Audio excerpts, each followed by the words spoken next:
ಯುವಕರ ಭವಿಷ್ಯಕ್ಕೆ ಧಕ್ಕೆ ತರೋದಕ್ಕೆ ಯತ್ನಿಸಿದವರನ್ನ ಬಿಡಲ್ಲ. ನೀಟ್ ಪರೀಕ್ಷೆ ಅಕ್ರಮದ ರೂವಾರಿಗಳಿಗೆ ಮೋದಿ ಈ ತರದೊಂದು ಎಚ್ಚರಿಕೆ ಕೊಡೋ ಕೆಲಸವನ್ನು ಮಾಡ್ತಿದ್ದಾರೆ. ನೀಟ್ ಪ್ರಶ್ನೆ ಪತ್ರಿಕೆ ಸೋರಿಕೆಯಲ್ಲಿ ಭಾಗಿಯಾದವರಿಗೆ ಶಿಕ್ಷೆಯನ್ನು ವಿಧಿಸಲಾಗುತ್ತೆ. ಯುವಕರ ಭವಿಷ್ಯಕ್ಕೆ ಧಕ್ಕೆ ತರೋದಕ್ಕೆ ಯತ್ನಿಸೋದರನ್ನ ಬಿಡಲ್ಲ ಅಂತ ಪ್ರಧಾನಿ ನರೇಂದ್ರ ಮೋದಿಯವರು ಹೇಳ್ತಾ ಇರೋದು. ಈ ಮುಖಾಂತರವಾಗಿ ನೀಟ್ ಪರೀಕ್ಷೆ ಅಕ್ರಮದ ರೂವಾರಿಗಳಿಗೆ ಮೋದಿ ಫೈನಲ್ ಎಚ್ಚರಿಕೆ ಕೊಟ್ಟಿದ್ದಾರೆ. ಯಾರೇ ಈ ಪ್ರಶ್ನೆ ಪತ್ರಿಕೆ ಸೋರಿಕೆಯಲ್ಲಿ ಭಾಗಿಯಾದ್ರೂ ಅವರಿಗೆ ಶಿಕ್ಷೆ.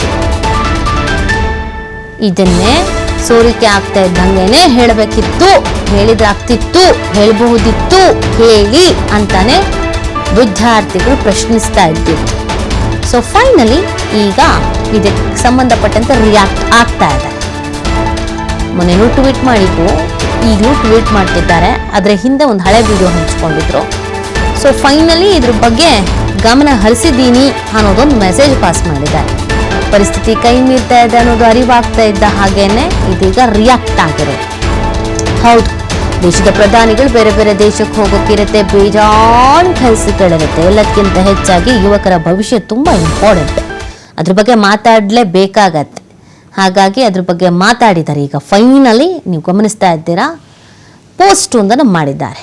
ಪ್ರಶ್ನೆ ಪತ್ರಿಕೆ ಸೋರಿಕೆಯಲ್ಲಿ ಭಾಗಿಯಾದವರಿಗೆ ಯಾವುದೇ ಕಾರಣಕ್ಕೂ ಬಿಡಲ್ಲ, ಅವರಿಗೆ ತಕ್ಕ ಶಿಕ್ಷೆ ಅನ್ನೋದು ಹಾಗೇ ಆಗತ್ತೆ ಅಂತ ನೀಟ್ ಅಕ್ರಮದ ರೂವಾರಿಗಳಿಗೆ ಮೋದಿ ಎಚ್ಚರಿಕೆ ಕೊಡೋ ಕೆಲಸವನ್ನ ಮಾಡಿದ್ದಾರೆ.